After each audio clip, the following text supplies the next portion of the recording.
جمال الوجود بذكر الإله وتصفو الحياة بنور هدى. اور یہاں ایک چیز اور سمجھ لیجئے، کچھ لوگ کہتے ہیں کہ حدیث اللہ تعالیٰ کی طرف سے نہیں ہے، لوگوں نے لکھی ہے، اور یہ غلط ہے. حدیث بھی اللہ تعالیٰ کی نازل کرتا ہے. اگر حدیث لوگوں کی طرف سے ہوتی تھی تو وہ دین میں داخل نہ ہوتی. ہم لوگ قرآن میں پڑھتے ہیں نا، نماز قائم کرو. نماز قائم کرنے کا لفظ ہے نا، لیکن نماز پڑھو کیسے؟ قرآن میں تو کہیں نہیں ہے. کہاں سے سیکھو گے؟ حدیث سے نا. تو حدیث کہاں سے آئی؟ محمد صلی اللہ علیہ وسلم کے عمل سے آئی. اسے کہا جاتا ہے حدیث. محمد صلی اللہ علیہ وسلم نے کر کے بتایا، اسے کہا جاتا ہے حدیث. محمد صلی اللہ علیہ وسلم نے کر کے دکھایا، اسے کہا جاتا ہے حدیث. اس لیے وہ حدیث بھی اللہ کا کلام ہے جس کو اللہ تعالیٰ نے خود محمد صلی اللہ علیہ وسلم پر نازل کیا. تو ہمیں چاہیے کہ ہمیں قرآن اور حدیث دونوں پر ایمان ویسا ہی ہو جیسا کہ قرآن پر کیا جاتا ہے. ہاں وہ بات الگ ہے کہ کچھ لوگوں نے مختلف شکلیں حدیثوں کی پیش کر کے اور اس کو حدیث بنایا. اس کے لیے تحقیقات بہت ضروری ہے کہ اس کی تحقیق کی جائے. اور تحقیق کرنے کے لیے الحمدللہ علماء کرام موجود ہیں. علماء کرام کے پاس جائیں، بات چیت کریں کہ قرآن حدیث کی روشنی میں اس کا کیا معاملہ ہو. تو میں نے اب تک جو ذکر کیے 3 وسیلے تھے جن کا ہمیں انشاءاللہ دھیان رکھنا ہے. نمبر 1 ایمان کا وسیلہ. نمبر 2 اللہ تعالیٰ کے بہترین ناموں کا وسیلہ. نمبر 3 زندہ آدمی کا وسیلہ، جو زندہ آدمی ہوتے ہیں. اور انہی کے بیچ میں میں نے ایک بتایا کہ اگر کوئی انسان تکلیفوں میں ہے تو وہ جامع ترمذی کی جو روایت میں نے آپ کو بتائی، یا حی یا رحمان برحمتک استغیث، اس دعا کو پڑھتا رہے اور اپنی دعا میں وسیلہ لگائے تو اللہ تعالیٰ اس کی دعا قبول کرتا ہے. اور ہمیں حضرت یونس علیہ السلام سے ملتا ہے کہ جب وہ مچھلی کے پیٹ میں جا چکے تھے، سمندر کے ذریعے گرے اور مچھلی کے پیٹ میں گئے، تو وہاں انہوں نے پکارا لا الہ الا انت سبحانک انی کنت من الظالمین. کس نے سنا؟ اللہ تعالیٰ نے. نا کوئی بیچ میں تو نہیں تھا، اللہ تعالیٰ نے ہی سنا. اس لیے چونکہ وہ اللہ تعالیٰ کو ڈائریکٹ پکارا. تمام نبیوں کا ایمان بھی یہی تھا، تمام صحابہ کرام کا ایمان بھی یہی تھا. یہ تو ہم بیوقوف ہیں جو ہمارے ایمان ڈگمگا گئے. ہمارے ایمان ڈگمگانے نہیں چاہیے. ہمارا ایمان بھی ویسا ہی ہونا چاہیے جیسا صحابہ کا ایمان تھا، کیونکہ ہم نے ایمان وہی تو ایمان لا کے آئے نا. ایمان تو اسی پر لیا ہے نا جو اللہ کے نبی صلی اللہ علیہ وسلم پر نازل ہوا. تو ہمیں مختلف شکلیں نہیں بنانی ہیں. یہ دعا بھی حضرت عائشہ رضی اللہ عنہا فرماتی ہیں کہ اس دعا کو بھی پڑھ کر وسیلہ لگایا جا سکتا ہے. لا الہ الا انت سبحانک انی کنت من الظالمین. اسے پڑھا جائے اور اسے پڑھ کے دعا میں وسیلہ لگائے تو اللہ تعالیٰ دعا قبول کرے گا. ایک بات اور بیان کروں جس میں بہت لوگ بیان کرتے ہیں کہ آدم علیہ السلام نے محمد صلی اللہ علیہ وسلم کو وسیلہ لگایا، اس لیے اللہ تعالیٰ نے ان کو معاف کیا. اور یہ غلط ہے. اس لیے غلط ہے کیونکہ خود قرآن اس کے بارے میں ذکر کر رہا ہے.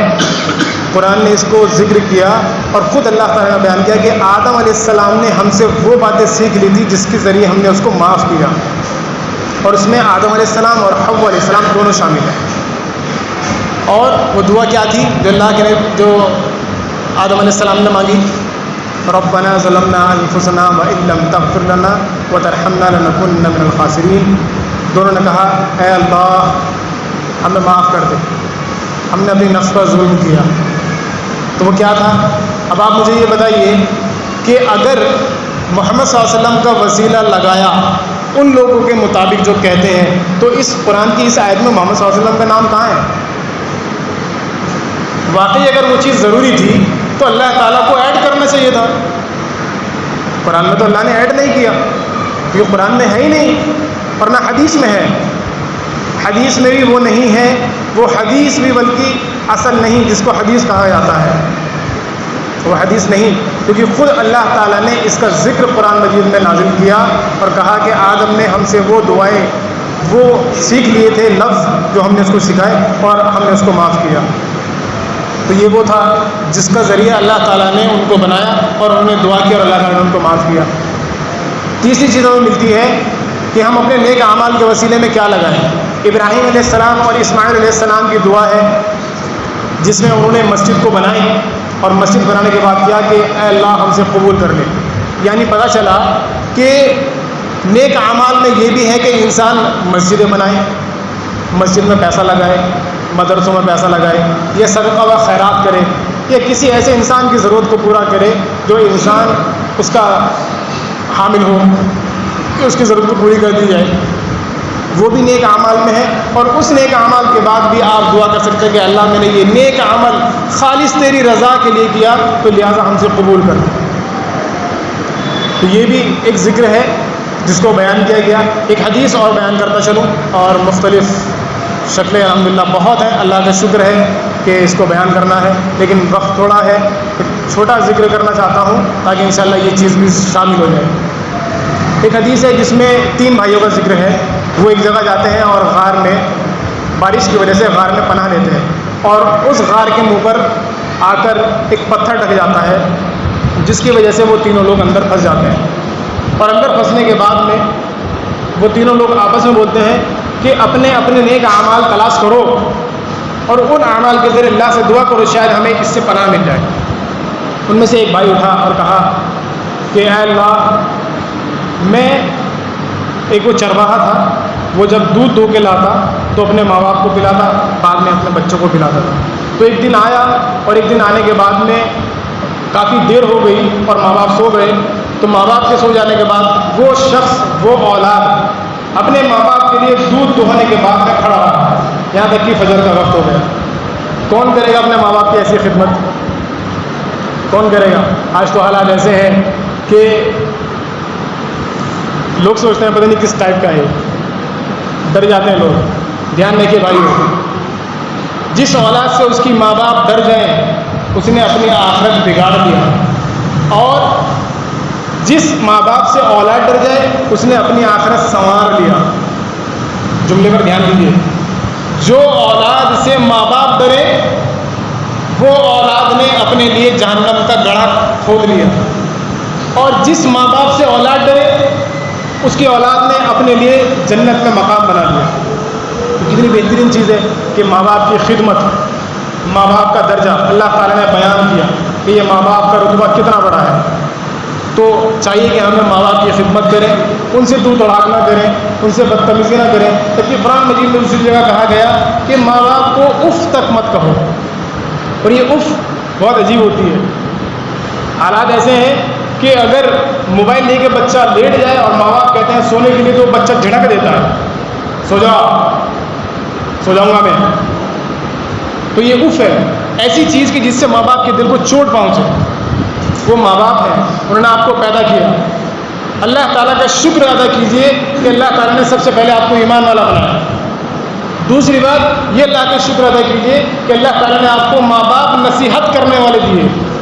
نصیحت کر رہے ہیں، وہ آپ کی زندگی کو سنوارنے کے لیے روک رہے ہیں. آپ کو کہ بیٹے سو جاؤ، اتنا دیر مت جاگو. پتہ نہیں آج کل ہمارے بچے نوجوان، میں بھی الحمدللہ نوجوان ہوں، اللہ کا شکر ہے، موبائلوں میں رات رات لگے رہتے ہیں، اور ماں باپ بیچارے اس غم میں کہ بچہ پتہ نہیں کیا کر رہا ہے، کس سے لگا ہوا ہے، کس سے بات کر رہا ہے، پریشان رہتے ہیں. اور مختلف پھر ان سے سوالات آتے ہیں کہ صاحب ہم کیا کریں. تو کوشش کیجئے کہ ہمارے نوجوان جو بھی ہیں وقت پر اپنے حساب سے اپنی ٹائمنگ قرآن و سنت کی روشنی میں اختیار کریں. اور ایک جگہ اللہ تعالیٰ اللہ کے نبی صلی اللہ علیہ وسلم فرماتے ہیں کہ عشاء کے بعد، عشاء نماز کے بعد بات کرنا بہتر نہیں. اس سے سمجھ میں آ رہا ہے کہ فالتو وقت ضائع نہ کریں، اللہ کا کلام پڑھیں. جو عشاء کے بعد آپ کے مختلف کام ہیں ان کو نمٹائیں، اس کے بعد ذکر و اذکار کریں اور سو جائیں، تاکہ فجر بھی انشاءاللہ وقت پر مل جائے. فجر وقت پہ نہیں ملتی. دوسری بات تھی اس میں دوسرا شخص جو تھا وہ انسان یہ تھا کہ اس کی چچا بہن تھی، وہ اس کو پسند کرتا تھا، اور اس کو پسند کرنے کے ساتھ ساتھ اس کا ارادہ اچھا نہیں تھا، تو اس کو پھنسانے کے چکر میں لگا رہتا تھا. تو ایک مرتبہ وہ 100 دینار پر طے ہو گئی، اور جب غلط کام کرنے بیٹھا تو اس عورت نے کہا کہ اللہ کے بندے اللہ سے ڈر. تو وہ بندہ اللہ کے نام سے ڈرا اور اٹھ کر چلا گیا. تو اس نے کہا کہ اے اللہ، میں نے تیری ڈر کی وجہ سے وہ غلط کام چھوڑ دیا، لہٰذا ہمیں اس چیز سے نجات دے دے.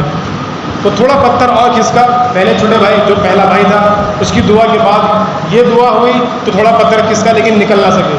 دوسرے بھائی نے دعا کی وہ پتھر کس کا لیکن نکل نہ سکے. تیسرا بھائی اب بیان کر رہے ہیں وہ کیا ہے, وہ ایک بزنس مین تھا, اس کے پاس میں ایک مزدور تھا جس نے اپنی مزدوری چھوڑ کے چلا گیا, کافی وقت کے بعد آیا. اس بزنس مین نے اس کا پیسہ تجارت میں لگایا اور اس کا مختلف ماشاءاللہ مال اکٹھا کیا. جب وہ آیا تو اس نے کہا کہ یہ سب مال تمہارا ہے, لے جاؤ. آج کون شخص ایسا ہے جو بندہ یہ چاہے کہ میرا نوکر مالک بنے؟ اس کو جلدی سے کوئی پسند نہیں کرتا. تو ہمیں چاہیے کہ ہم نوکری نہ کر کے اپنی تجارت کریں, تجارت میں برکت ہے. کوشش کیجیے کہ ہمیں اللہ تعالیٰ کی طرف سے جتنے انعامات ملے ہیں ان کا شکر ادا کریں اور اللہ تعالیٰ کی طرف قرب حاصل کریں, اور محمد صلی اللہ علیہ وسلم کی طرف جو پیغام نازل کیے گئے ہیں ان پر پختگی سے عمل کریں. میں دعا کرتا ہوں کہ اللہ رب العالمین ہم تمام لوگوں کو یہاں بیٹھا جو الحمدللہ یہاں آج ہم آئے ہیں, ہمارے اس نیک عمل کو اللہ قبول کرے, آمین. اور اللہ رب العالمین ہمارے خطاؤں کو معاف کرے, آمین. اور اللہ رب العالمین جتنے لوگ دنیا میں بیمار ہیں تمام ان لوگوں کو اللہ رب العالمین شفاء کلی عطا فرمائے, آمین. اور جتنے غیر مسلم دنیا میں ہیں اللہ تعالیٰ ان کو ہدایت دے, آمین. وآخر دعوانا الحمدللہ رب العالمین.